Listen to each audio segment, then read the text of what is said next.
मशहूर कॉमेडियन समय रैना एक बार फिर से चर्चा में है क्योंकि करीब 14 महीने बाद उन्होंने YouTube पर वापसी कर ली है अपने नए शो स्टिल अलाइव के साथ। और इस बार उन्होंने खुलकर हर उस बात पर बोला है जो इतने समय से चर्चा में थी। सबसे पहले आपको एक मजेदार लेकिन सोचने वाली बात बताते हैं। समय रैना ने अपने शो में एक किस्सा शेयर किया जो जुड़ा हुआ है बॉलीवुड के महानायक अमिताभ बच्चन और उनके पॉपुलर शो कौन बनेगा करोड़पति से, यानी कि केबीसी से।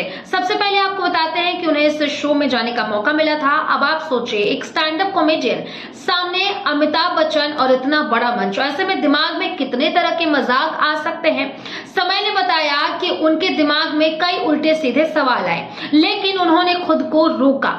उन्होंने ऐसा मजाक भी शेयर किया जो वो केबीसी में बोल सकते थे, लेकिन उन्होंने नहीं बोला। वो मजाक था कि सर, आपने इतना पोलियो का ऐड किया है, फिर भी अपने बेटे को पैरों पर क्यों नहीं खड़ा कर पाए। ये मजाक सीधे तौर पर अभिषेक बच्चन से जुड़ा हुआ था और काफी रिस्की भी था। समय खुद मानते हैं कि अगर वो ये बोल देते तो शायद एक बड़ा विवाद खड़ा हो जाता, यानी कि इस बार उन्होंने समझदारी दिखाई और खुद को कंट्रोल किया।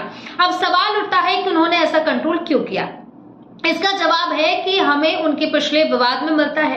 दरअसल पिछले साल उनका शो इंडिया गॉट टैलेंट जबरदस्त विवाद में फंस गया था।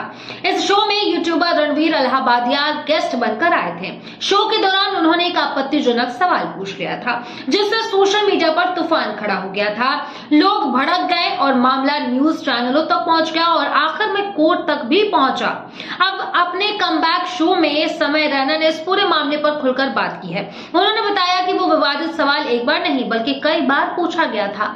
उनके मुताबिक रणवीर अलाहाबादिया ने कम से कम 8 बार वही सवाल दोहराया था, लेकिन एडिटिंग के दौरान समय ने उसमें से सिर्फ एक ही सवाल रखा और बाकी सब हटा दिए।